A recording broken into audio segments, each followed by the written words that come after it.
Hare Krishna, everyone. Thank you for joining in. Let's get started the prayers.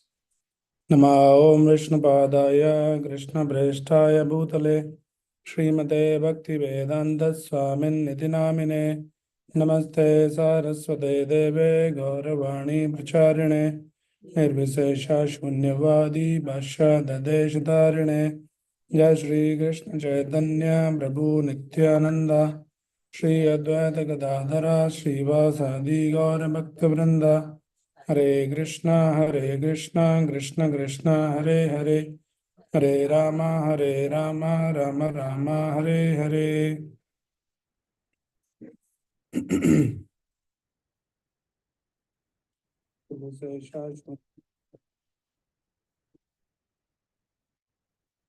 Okay, just 1 second, I'm checking it is on live.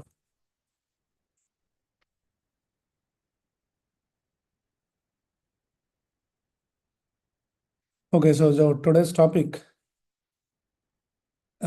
we thought of just again going back to the roots, but on the roots also we'll go a little deep in the roots.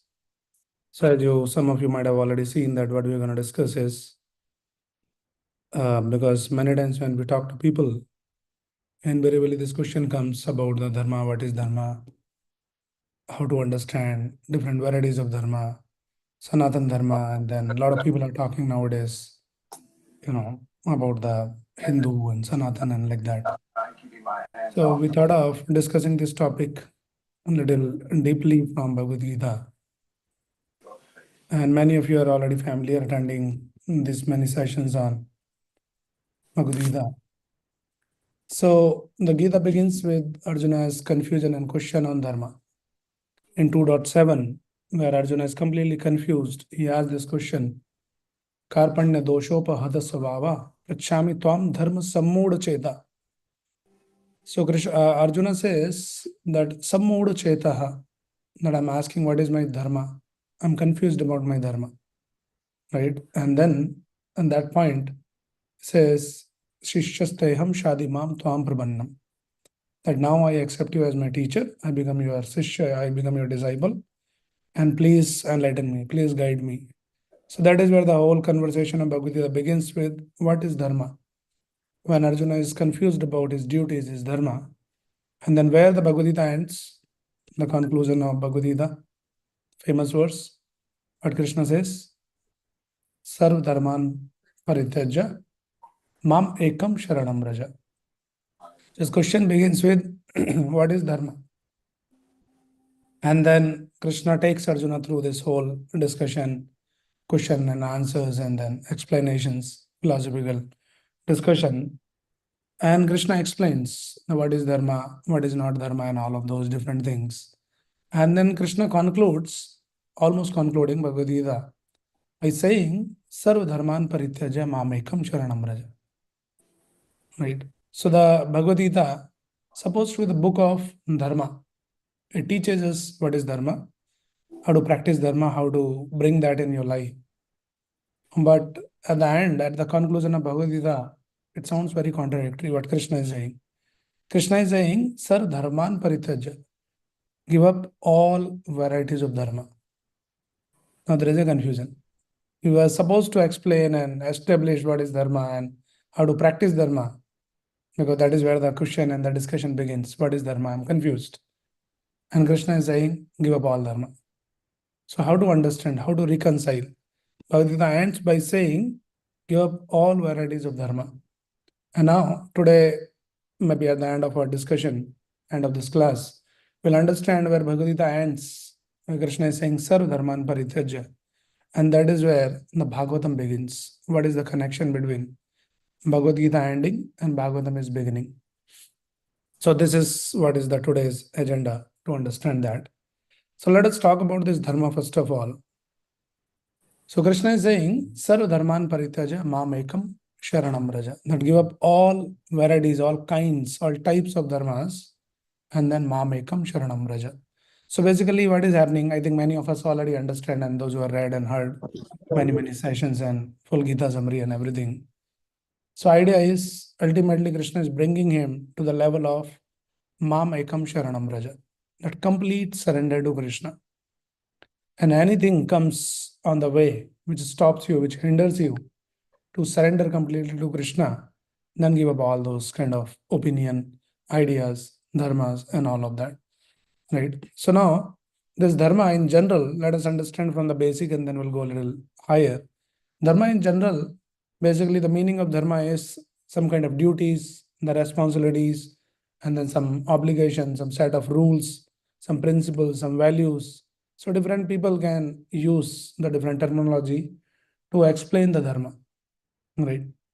So that is in general, dharma is like in simple words and layman's language is a right thing to do. You should know what is right thing, do that, and that is your dharma.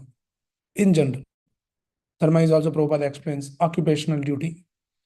So all these understanding, all these concepts, they're all right understanding. But then there is a gradual progression to this understanding. So it is beginning from what is my duty, what is the right thing to do, and all of those things. And all these duties, responsibilities, obligations, it may differ person to person based on the social status of the person, designation of the person, and the gender, the nationality, family status, so many other factors which will determine that what is your dharma. So your dharma may differ from my dharma based on your gender, your nationality, your occupation, and your roles and responsibility, like that, right? So we can divide this dharma into various gradations, various categories, and Krishna actually talks about all those different categories. So Krishna talks about Varna Dharma and Ashram Dharma. What we call is Varna Ashram Dharma. So Varna is basically more of your occupational duties. Either you are a Brahmana, you are a Kshatriya, or Vaishya, or Shudra. So according to your occupation, you will take up some dharma. So dharma of a Brahmana may differ to the dharma of a Kshatriya. Kshatriya is supposed to fight, but Brahmana is not expected, is not supposed to fight. He doesn't even have the ability to fight. Right? So it differs. So what is your dharma versus what is my dharma? Indifferent. Right? So this is Varna Dharma. Then Ashram Dharma. Somebody is a brahmachari, somebody is a householder, grasta, somebody is a retired person, grasta, and somebody is completely renounced, the sannyasi. So the duties for brahmachari may differ from the duties of a grasta, but everything is dharma. So these kind of dharmas, what we are talking here, Varna Dharma, and then Ashram Dharma, and then Krishna talks about Jati Dharma, Kula Dharma. So all these terminologies you will find in Bhagavad Gita itself. So Jati Dharma is basically your duties or your responsibilities, your commitments toward your Jati. Jati is basically to your community, the community or the society where you're born. So you have some roles and responsibility to play there. So your Jati Dharma may differ from my Jati Dharma. Then Kul Dharma. Kul Dharma is your commitment to your family traditions, right? In which family, which dynasty you're born. So you have some tradition, you have to follow that tradition. Another person born in another family, another dynasty, they might have a different, sets of rules and all that. So like that, we are seeing the different gradations of dharma: Varna Dharma, Ashram Dharma, Jati Dharma, Kula Dharma. Something is called Samanya Dharma. Samanya Dharma means everybody has to follow that in general, right? But that also may differ. Like say Samanya Dharma, for example, if you're driving on the road, as a driver, what is your dharma? For all of us, anybody who's driving on the road, the dharma is follow the traffic laws, right? But that also may differ, not person to person, but where you're driving. If you're driving in India, they say keep to right or whatever, or here they say keep to left. So you're following the rules of or the laws of the traffic, but it may differ. So you see that all these dharmas, they changes according to time, place, and circumstances, and so many other factors. So this Varna Dharma, Ashram Dharma, Jati Dharma, Kul Dharma, Samanya Dharma, there's something called Apat Dharma. Apat Dharma is emergency duties, which in general you not to do, but sometimes there is some kind of emergency. Like for example, in general, if you take a piece of stone and then throw on your neighbor's window, glass window, that is adharma. You'll be caught, you'll be punished, somebody will scold you, right? But it can become a dharma sometime that you had to do that. You have to take and then break the door, break the window. When, say, when there is a house on fire and somebody is stuck there, That time you had to do that. This is called apata dharma. This is emergency duties. So these all duties what we are talking, it changes according to time, place, and circumstances. Everything is dharma. So now what is dharma? Somebody say, oh, my dharma is to, take care of my family. Yes. Somebody say, my dharma is to, uplift my society. Great. My dharma is to be nice and to promote myself some or other. They're all great things to do. Right. But here, what we are trying to understand today is, we'll go next level. What is the real dharma? So all this dharma, what we discussed about all these duties based on your occupation, your nationality, your gender, and so many other factors, it may change, right? And all these kind of dharmas, which are subject to change, technically they're called apara dharma. So the dharma can be divided into two categories. One is para dharma and one is apara dharma. So these are all apara dharma. Apara dharma means basically all these duties, all these responsibilities, they're subject to change and they will change. That is the nature of. So it persons to persons, like say individual has the dharma, somebody is a doctor. So his dharma is to, sincerely try to do whatever best you can do to cure the person. Somebody is an engineer, his duties are different. Somebody is an architect, somebody is someone. So these duties are different, right? So in general, the duties that individual has to uphold, that is all apara dharma. But there's something very common in all those people. So as being an engineer, your duty may differ to my duty as being a doctor. But still there is something very common in all the people. And we are talking about that dharma. So the message of Bhagavad Gita or message of our Vedic teachings are gradually taking you to educate about all these duties, dharmas, which is apara dharma, which is subject to change according to time, place, and circumstances, and gradually taking you to the space where you had to do the duties, which are your constitutional duties, which never changes, no matter who are you.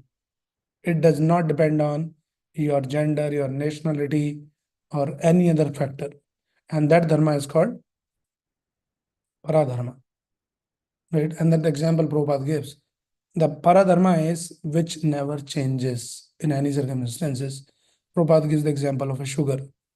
The dharma of a sugar is sweetness. Now, sugar can never leave that nature of sweetness. If sugar is not sweet, then it is not sugar. It becomes something else, the chemical composition. You can do something and you can change it, but then you don't call it sugar. And another example Prabhupada gives of that of fire. Fire has to be heat. The dharma of fire is heat and light. So there cannot be cold fire. There cannot be dark fire. Fire is there means there has to be heat and light. So this is what is the real dharma that Bhagavad Gita is talking about. So when Krishna is saying Sarva Dharman Parityaja, which dharma is talking about? Is talking about to give up all this apara dharma. Now, your dharma is to give up the dharma. What is the dharma? What is the conclusion of Bhagavad Gita? That give up all varieties of religion. No, that is not the focus of Bhagavad Gita. That is not the focus that Krishna wants you to bring. His focus is not about to give up, but his focus is to go up. So just because, oh no, Krishna said, chhod do sab kuch. Just give up everything. So I gave up everything. I don't care about my family. I don't care about my studies. I don't care about my work. I don't care about anyone around me. And I am following Krishna because Krishna is Sarvadharman Paridhaj. Sab chhod do. No, Krishna's focus is not on give up everything. It's not give up, but Krishna is saying go up. And to go up, if something is coming on the way, then better you give up. Then don't hold on to something which is holding you back to go up. So that go up we should focus on, and that go up is Sarva Dharman Parityaja Mam Ekam Sharanam Raja. That is where the focus of Bhagavad Gita is. And that is what is the conclusive message, the teachings of Bhagavad Gita. Mam Ekam Sharanam Raja. Right. So when Krishna is saying Sarva Dharman Parityaja, we have to very, very carefully understand what Krishna is referring to give up. Give up anything which comes on your way, which holds you back to become more Krishna conscious, to surrender to Krishna, to completely surrender and become completely dependent on Krishna. Anything that is coming, then one should be ready. And so that is the message of Bhagavad Gita. And then if somebody does that, then Krishna says, after that, aham tvam sarvapapyabhyo moksheshyami ma sucha. Do not worry, I'll take care of the rest of the things. I'll deliver you, I'll free you from all your sinful reactions. So that is where the Bhagavad Gita ends. Right. Now Krishna said in Bhagavad Gita that give up everything, surrender unto me. Give up all varieties of religion. This is the last message of Bhagavad Gita. And that is the beginning of Srimad Bhagavatam. So this is the connection. So you can see that how all these scriptures, it's a spiritual progression. It begins from Bhagavad Gita. What is Dharma? You are not sure about your Dharma. As Arjuna was confused. Dharma sammood cheta. I don't know what are my duties. Please guide me. And he's asking a lot of questions. Finally come to the conclusion. Okay, I understood what is the Dharma. Give up all varieties of opinion, ideas, and all of that so-called Dharma, Jati Dharma, Kula Dharma, Varna Dharma, Ashram Dharma. Give up everything and finally you surrender to me. Right. And that is where the Srimad Bhagavatam begins. How the Bhagavatam begins. So the initial 3 verses of Srimad Bhagavatam, basically they are the invocation prayers. The Vyasadeva basically glorifies Om Namo Bhagavate Vasudevaya. That is how the Bhagavatam begins. And then the first verse says Janma Adya Shayaton Vayaditara Charte Shobignas Swarat Tene Brahma Hridaya Adhikavaya Muyanti Yat Suryaha. So he glorifies the Supreme Lord. And the second verse he says Dharma Projito Keta Vatro Parmo Nirmasaranam Satam Vedyam Vadam Atra Vastu Sivadam Taputrayan Moolanam Srimad Bhagavate Mahamunikrate Kim Vapara Rishware Sadhyo Hridaya Vrutyade Atra Sushubhi Takshanat. So how he's explaining, Vyasadeva is starting Bhagavatam by saying that this Srimad Bhagavatam, it's an invocation prayer. It's giving the introduction, that what you're going to read in Bhagavatam. Saying, Dharma projito kaitavo atru. That all kinds of dharma, which are kaitav dharma. Kaitav dharma means cheating religion. So we did not discuss there's something called cheating religion also. We discussed about Jati Dharma, Kula Dharma, Apada Dharma and all of that. But Vyasadeva is basically introducing us. There's something called cheating dharma. What is the cheating dharma? Like we say that imitation gold, right? Which looks like gold, but it is actually not gold. Then it's a cheating gold. You know, you're tricked into somebody sells you that take this gold. It looks very bright, shiny, yellow, and you pay the actual price, but there's no real substance, gold substance. So similarly, the dharma, on the name of dharma, one can do so many things, but it may not be dharma. And that is how the nature of Kali Yuga is. People in the name of dharma, they are doing so many things. Somebody is fighting, somebody is killing, somebody is doing something, and all of those kind of things are happening. These are all called cheating religion, Kaitav dharma. So what Vyasadeva is beginning, the Srimad Bhagavatam is saying, Dharma projitaha. Projita means to give up, kicked out. All kinds of dharma. What dharma? Kaitav dharma. Dharma projito kaitav atro. So all kinds of cheating religion have been kicked out from this book, Srimad Bhagavatam. Means you will not find anything which does not talk about complete surrender to Krishna. Because that is what is the goal of the dharma, any kind of dharma. Dharma is basically, the idea of dharma is take you through a journey to bring to the level of complete surrender to the Lord. And that is what is the Sanatana Dharma, the eternal religion. Technically it is called Paradharma. So people, those who are talking about Sanatana Dharma nowadays, a lot of sensation in social media and different platforms. I'm Sanatani, feel proud, be proud, which is great. But how do you feel proud? It is not an artificial thing to feel proud. Sometimes people say that, Prabhuji, what you are doing to, make people feel proud about our Sanatana Dharma. See, Dharma is not to make you feel proud. It's just a byproduct.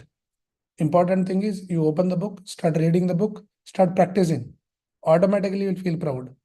Artificially you are trying to inject that, oh, we are Sanatani, we are the oldest, this thing, something philosophy, and since ages we have been reading, it is very vast, and all these artificial things, trying to insert that artificial proud, it doesn't last long. It will misdirect the person. Just feeling proud for what? He doesn't know. Right? So the Sanatana Dharma is this. Mam Ekam Sharanam Raja. Complete surrender to the Lord. And that is where the Srimad Bhagavatam begins, because all kinds of cheating religion was being kicked out from this book called Srimad Bhagavatam. There is an exclusive description about Krishna's Leela, Krishna's pastime, and then various dealings of Krishna and his devotees, and how these devotees go to the extent, they are ready to go to any extent of Sarva Dharman Parityaja. There's many examples you will find in the Bhagavatam, where what Krishna is saying, Sarva Dharman Parityaja Mam Ekam Sharanam Raja, that surrender to me, and to surrender to me, you have to give up all other occupations, all other duties. There's devotees like that, and they are ready to give up everything. And apart from that, anything which has been discussed anywhere in the fold of Vedic fold, which is as per the standard of Vyasadeva, that is considered as cheating religion.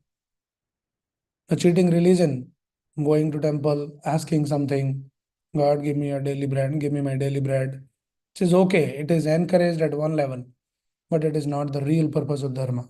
Vyasadeva said this is all cheating religion. Not only just asking some material benedictions, daily bread, some good job, good family, good life, something that generally the idea of people going to temple worshipping God is just asking. It's like a dealing. Give me this, give me that. So Vyasadeva says this is all cheating religion, even to the extent of asking for liberation. Saying, okay, this is all materialistic thing, but some people have some good sense. Say why we should go and ask God all these worldly things. And here whatever happens, it happens because of my karma. So let me deal with it. Why do unnecessary, bother God? So I don't want to ask any materialistic benedictions. I got some good sense. I'll ask God, give me moksha. Now that sounds like I'm an intelligent person. But Vyasadeva says that is also foolish. Asking even the liberation, even the moksha also. Right? Many times people say the purpose of all this is to come out from the cycle of birth, death, old age, disease, janma, mrityu, jara, vyadhi, and all of that. And so one should ask, okay, Lord, please help me to come out from this cycle of repeated birth and death. Even going and asking all of those things is also not really appreciated in Bhagavatam. So they are going next level. So these are all considered cheating religion. Now we can think how much we have been cheated all through our life. We have been practicing cheating religion only. That is the idea. That is how we are taught and educated. Go to God, ask this. God can give you whatever you want. Yes, that's true. But it's a bad bargain. You're going to someone who can give you something very valuable, but you ended up asking something which is worthless, asking all these material things, even asking for the moksha also. For a devotee, he does not even care about the moksha. There are descriptions like that. No. So this is what is the dharma is. So we should understand. Now let us understand a little bit about, because there might be little misunderstanding and confusion about give up all other duties. So when you're talking about all other duties means, your jati dharma, kula dharma, varna dharma, and all of that. We all have the duties, roles and responsibilities like a family, mother, father, wife, children, all of that. So shall we give up all those duties? What is what Krishna is referring to? Shall we give up all of that? Okay, so let me ask the people here, what is the understanding? What Krishna is saying, that give up all these duties. So when to give up, how much to give up? Anybody wants to volunteer to answer this question? I mean, when he says giving up, he's not asking to give up completely. He's saying that you use the given qualities or given powers to utilize on the most priority ones and the rightful ones. So if you are putting too many into the plate, the tendency of the person could be to get confused. Just follow one simple rule where to know which one is the most priority and which one is the most applicable and rightful to do. And I mean, in the sense, like, if we are using our senses only for sense gratification, we are forgetting the main purpose of why we got the senses in the first place. So he's not asking us to completely give up the sense gratification only for the sake of he telling that. He's saying that utilize, as long as you utilize it in the proper rightful manner, without forgetting your main duty, that is fine. Yes, and that's the answer. So there is a secondary duty which we have been talking. All these are secondary duties actually. Taking care of family, your job, and so many other social obligations and so many other things. They're all secondary duties, which Krishna is referring that you give up. But give up for what? To do your primary duty, which is to serve Krishna. So just don't give up just like that, blindly. But give up if it is needed to give up. If it is not needed to give up, if all your secondary duties, you learn the art to perform those secondary duties in a way which aligns with your primary duty. Like somebody has to do the job, somebody has to make a lot of money. So if that money can be utilized in the service of Krishna, then the secondary duty actually becomes a part of your primary duty. So this is an art. And whatever you're doing, if you learn to dovetail all those things in the service of Krishna, somebody is a mother. So they don't say, Krishna is not saying stop being the mother. It's very impractical instruction. It will be very impractical. Krishna is saying you continue to be mother, but become a spiritual mother. You're working. You're a working professional. So Krishna is not saying that give up your job, right? Because you have to maintain, you have to pay the bills. So Krishna says that do your job in such a way, in a right balanced way, which also did not hamper your Krishna conscious priorities and duties. And then whatever you're making money, I think, portion of that should also be sacrificed, utilized in the service of Krishna. Then this so-called work of this worldly work, the materialistic work will become spiritualized. So that's the idea. So one should not misunderstand this give up the duties, blindly giving up without understanding purpose of giving up. Rather, we can dovetail, but if something is coming on the way which is stopping you, then you can give up. And we have the examples.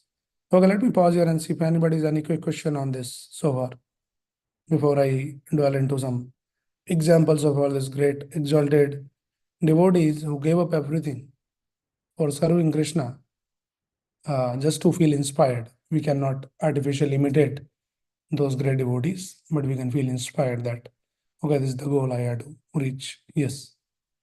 So I got reminded of the Gopikas when they heard Krishna's flute. They basically gave up all their secondary duties, stopped being a mother, stopped being a wife, stopped being, everything. And they went after Krishna. So from that perspective, is it because they were not capable of doing their secondary duties and they were only capable of doing their primary duties, it was okay to give up? It is not that they were not capable of doing that, but their level of consciousness is that they're ready to do even give up all those duties. So they're on a very high level of consciousness and so much dependence on Krishna. Because Krishna is saying, Sarva Dharman Parityaja Mamekam Sharanam Raja. Krishna says, give up and surrender to me, I'll take care. Now, if you develop that confidence, that much of devotion and faith in Krishna's words, that if I give up all my duties, even the so-called secondary duties, Krishna will take care. Now, for many of us at our level, that practically at our level of consciousness, we might not feel confident about doing that. If you're really that confident you can do that, then be ready. Krishna will take care. But how Krishna will take care, don't try to dictate Krishna.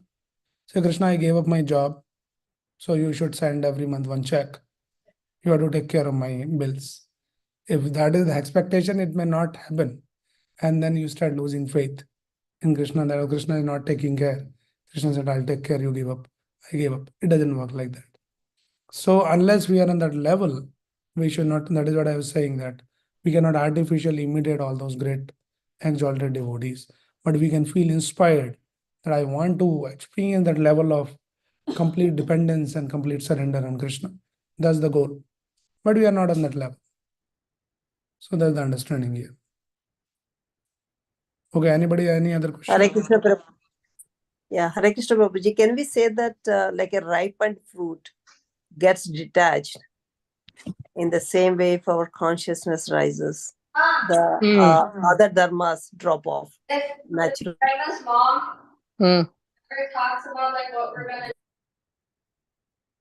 Sorry, Mataji, what was your question? Sorry, I missed actually. What is that?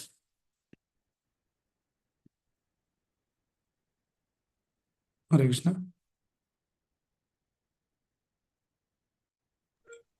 Hare Krishna Prabhuji, what I was saying is like a ripened fruit gets detached from the tree. If our consciousness rises, in Krishna consciousness rises, other dharmas automatically drop off. Is that what it is being referred to? Yes, yes, that's the right understanding and good analogy. That when fruit is ripe, automatically it will fall, it will detach.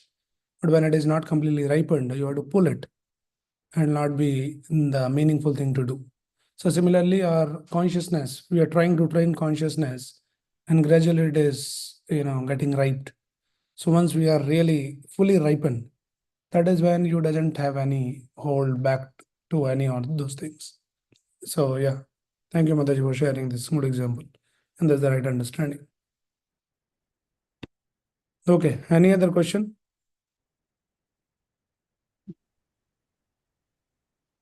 You can Prabhuji, can we say that it is the doership that we have to give up, not the work itself? Yes. So when we talk about giving up, then what to give up, right? It is the content itself give up, or that intent to give up. So yes, that's the right understanding. Giving up does not mean that you really give up your possessions, but you should give that possessiveness. So you may have a lot of money. Then we have the examples in the scriptures. All the great devotees, like all great kings, Yudhishthir Maharaj, Parikshit Maharaj, Prahlad Maharaj, Dhruv Maharaj, they're all ruling kings, right? So you don't see any history like they gave up. There are some examples like that also. Like Bharat Maharaj, he gave up everything. But that giving up itself is not the criteria. If it is required to give up, you give up. If it is not required, what you have to give up is that mentality, that possessiveness, that everything belongs to me. I am the boss. Everything what is I survey what I possess everything. So that is the mentality which is the danger. So one should have everything, one should possess everything, but still one may not be possessive about anything. That's the whole idea. So yes, good understanding that one should give up that mentality to hold back onto something, thinking that karta hamiti manyate. Krishna also condemns ahankar atma, and one thinks that I am the doer, I am the possessor. So that kind of mentality we should give up. So we should be like a custodian. So you are given, like, for example, when you go to the office, you are given that office laptop or something. So you take care of it best of your ability. You doesn't become like irresponsible, or you just leave it somewhere like that. You become even extra careful of if you have your personal laptop versus office laptop. Really extra conscious about your office laptop. Something happens to personal, it is okay, you can manage. Something happened to the office laptop, then there's so many other consequences associated with it, right? So similarly, some duties, some roles, some responsibilities, some possessions are given to us. So we can play the part as a custodian. This is the duty, this is the role, this is the responsibility is given to me as being a mother, father, or anything like that, as a businessman, varna, jati, kula, or whatever. So you take that as a role to play your part, and ultimately the main role, which is serving Krishna. So nothing to give up in that sense. So yeah, we are see how we are evolving in our understanding. So when we are talking about Sarva Dharman Paritaja, give up everything. It is not giving up the externals, but more of giving your mentality, the mentality to enjoy, to gratify independently. That is what is Krishna is referring. Because that mentality to gratify your senses, that is what is the real enemy, which holds us back to surrender to Krishna fully and wholeheartedly. Yes. Hey Krishna Prabhu, I agree with your words, like whatever you said. Giving up in current times, especially giving up, is a very strong word that can be misunderstood very easily. But if did Krishna in Bhagavad Gita or in any other scriptures mention on how to maintain a good balance between our work life or other priorities versus our responsibilities versus our primary responsibility?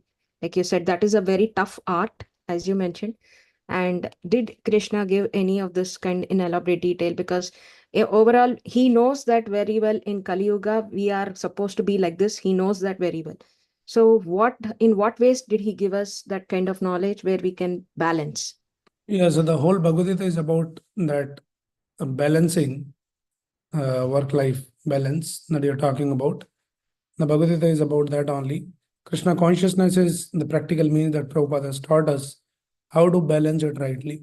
Right, and yes, I agree that this giving up might sound very strong word.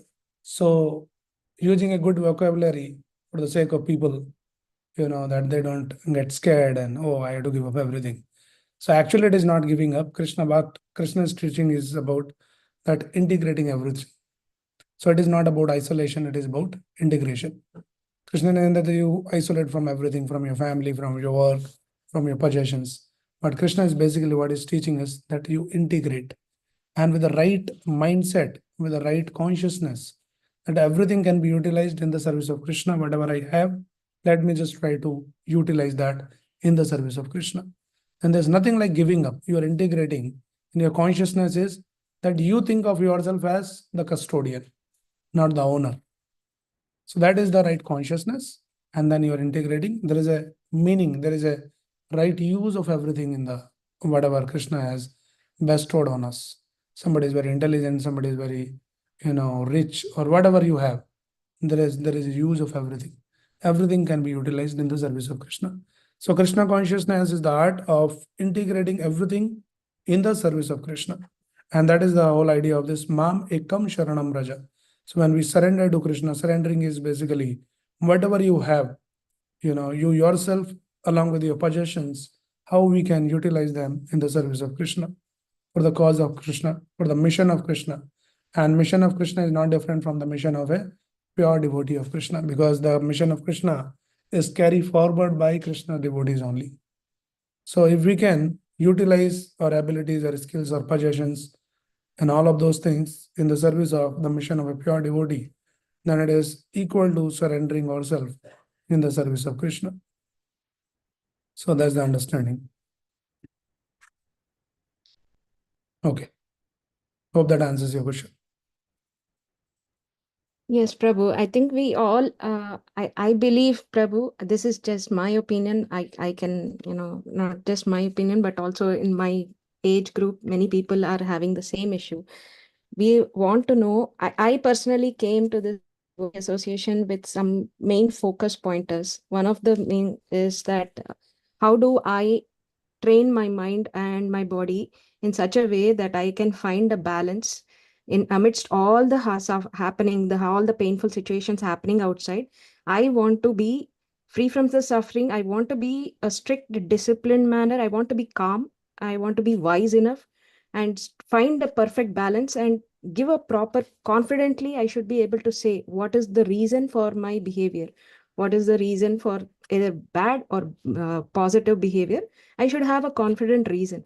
And firstly, I want to know how to find that balance between our primary duties versus secondary duties. The best thing that I came to know devotee association is it's like a cumulative discipline that we are accumulating in form of a devotee association. Only we get a lot of inspiration. Things can get done very fastly. And the first main important thing I knew is that what is our primary duty? That was missing in me. And I came to know, and I'm very, very happy and thankful for that. Now, my question is how to find that balance. Just give us some quick day-to-day examples where we can simply find a balance between our primary duties versus secondary duties. We all know we are all working people, most of them. So how to find that balance? Yeah, so the Krishna consciousness is all about a training program. We train ourselves in the association devotees. So the training is that Krishna is teaching based on the teachings. Krishna talks about Yukta Ahar Viharasya, Yukta Chestas Karmasu. So Krishna is saying everything should be disciplined. Your ahar, your eating habits, your vihar, your recreation, Yukta Chestas, your karma, whatever your duties, your work, everything should be your entertainment. Everything should be disciplined.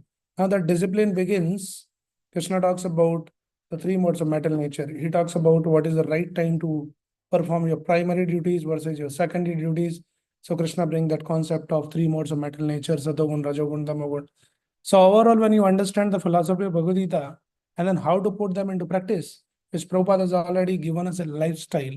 So Krishna consciousness is not something, a part-time job. It's a full-time job.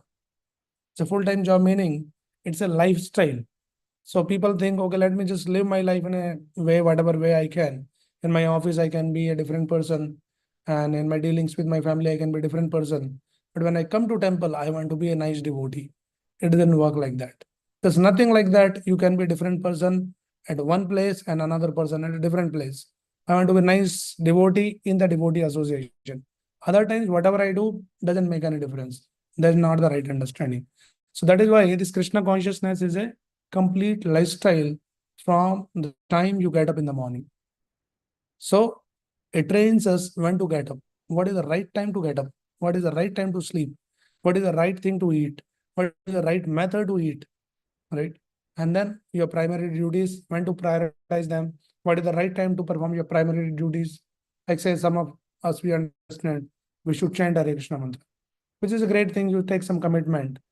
But then there is an art to do that the most effectively, most productively. So then Krishna has already guided us that early morning hour, which is Brahma Muhurta time, Satogun. That time, if you do, it will be like a very smooth, whatever your primary duties. Once the sun rises and all this passion takes over, then all your primary duties, which requires a lot of Satogun, then it becomes like a dragging thing. You're just dragging somehow. So this is all what Krishna has taught in Bhagavad Gita through all this. And by understanding, by seeking some guidance, we can develop that right disciplined lifestyle, Krishna conscious lifestyle. Right. So we say that you take care of, 9 p.m. to 5 a.m. reality before you hit the 9 a.m. reality and before it becomes 12 p.m. catastrophe. So there is art. What do you do 9 p.m. to 5 a.m.? Or I would say 9 p.m. to 9 a.m. If you can manage that, then 9 a.m. to 9 p.m. will be automatically taken care. So you not to focus too much about 9 a.m. to 9 p.m. Start focusing about 9 p.m. to 9 a.m. What you're doing in that time. Just start, tracking yourself. Because the reality is after 9 p.m. we might think, oh, I'm so productive in the night when everything is done. But actually speaking, nothing good comes out after 9 p.m. You are in Tamoguna already. You cannot take the right decisions. It's a fact. It's a proven fact. You cannot. People may think. But by nature, it is designed that you are under the influence of ignorance at 9 p.m. Anything you try to do after that, whether it is your household work or your professional work or your studies or talking to someone, trying to resolve some issues and taking some decisions, it cannot be the best. It will not be the best. So we had to understand all of those things from Bhagavad Gita. So better 9 p.m. you start winding up everything and sleep by 9:30, if possible. And if it is not possible, aim, aspire to achieve that. That okay, let me just sleep peacefully. And then get up early morning. If you sleep 6 hours in the night, early hours. Sometimes people, 12 o'clock they sleep. They say, okay, I'll sleep 6 hours. So this is not the same like you sleeping at 12 o'clock till 6 o'clock versus you're sleeping 9 o'clock till 3 o'clock. There's a big difference. So these are all signs. And Krishna has already spoken that, and the modern science also has proven that now. They have done a lot of studies, sleeping patterns, sleeping hours, and all of those things. So we should take the advantage of all this knowledge from Bhagavad Gita and the association of the devotees. And as I said, it's not an overnight thing. It's a training program. So gradually we train ourselves, but at least theoretically we should know that what I should be doing. There should be some checklist, right? That people make like to-do list. But I would say that along with your to-do list, there should be to-be list. That is more important. Most of the people, they miss out. Nobody talks about to-be list. What I want to be. To-do list, you can have thousands of things to do, and there's no end to all that. But you should have some items to be list. I want to be sleep on time and get up on time. I want to be disciplined in chanting my rounds in early morning hours. Right? I want to read every day Bhagavad Gita at least 15 minutes, half an hour, if possible in the early morning hours. Sometimes people, 10 o'clock in the night, they open Bhagavad Gita. Okay, now I'm done. Let me read. You can read, which is great. We really appreciate and encourage. but that is not the best time to read Bhagavad Gita. How much you will understand? You're already under the influence of Tamoguna. Nothing will get into your head. So like that, we can be disciplined gradually. So make some to-be list, and that will help slowly and gradually. Okay. Any other last question? Anyone?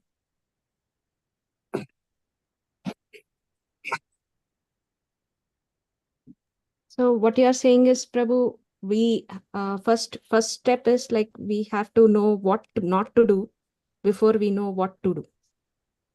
I would say other way around. I would say first you know what to do.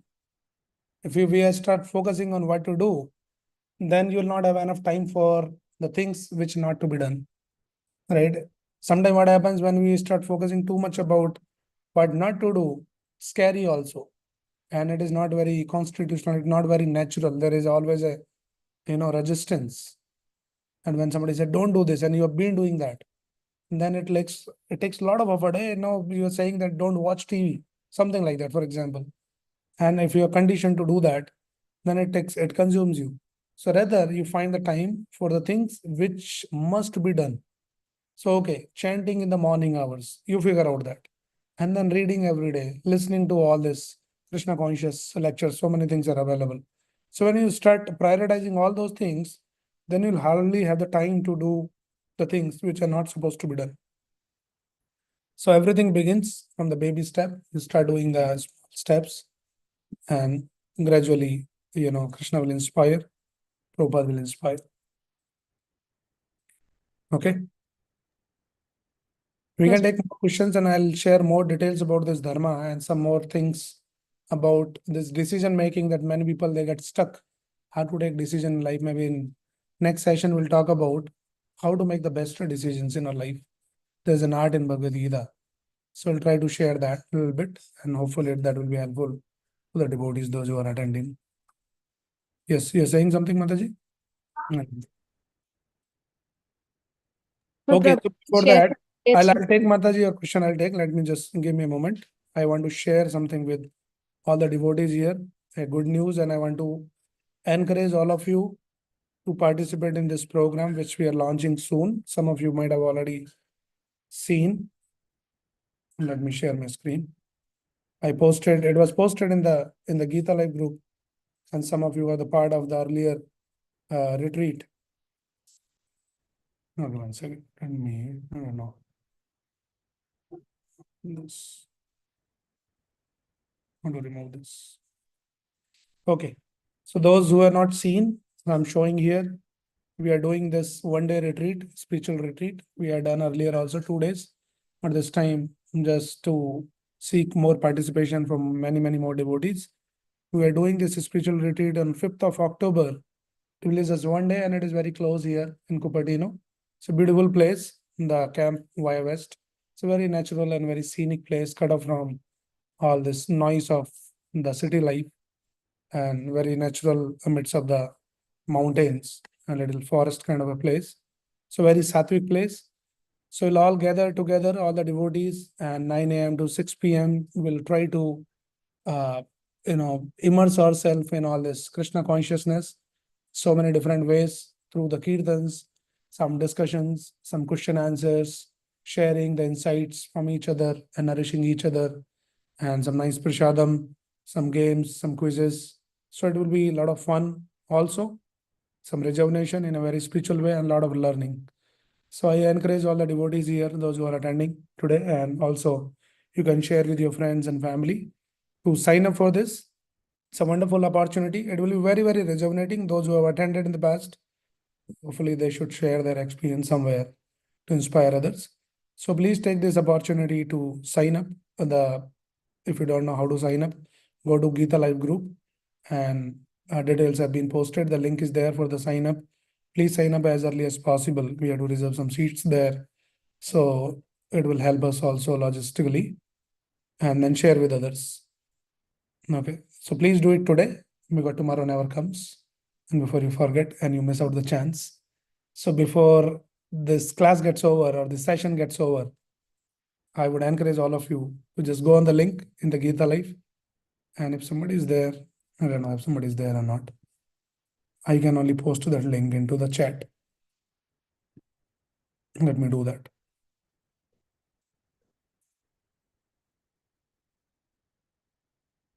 Okay, anybody has any question on this?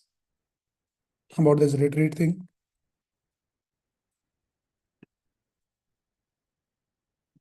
Can we share it with other people who are not yet members of the devotee association, Prabhuji? Yes, yes, you can share. So through this only they'll become the member of devotee association. Yes. Thank you. Okay, so it is posted in the chat. Those who are joining online, please click on the chat, this link, and then sign up now with your family, with your friends, and share and try to bring more people so you get benefited. And also, that will be your contribution and that is your seva to the Lord to bring some more new souls who can be benefited through this program. Okay. And those who are here in person, please check out. I can help you and somebody can help or volunteers can help you. Please sign up for this. A wonderful experience for you. Okay, so I think we'll just stop here. Anybody's any last question, Mataji? You were asking something?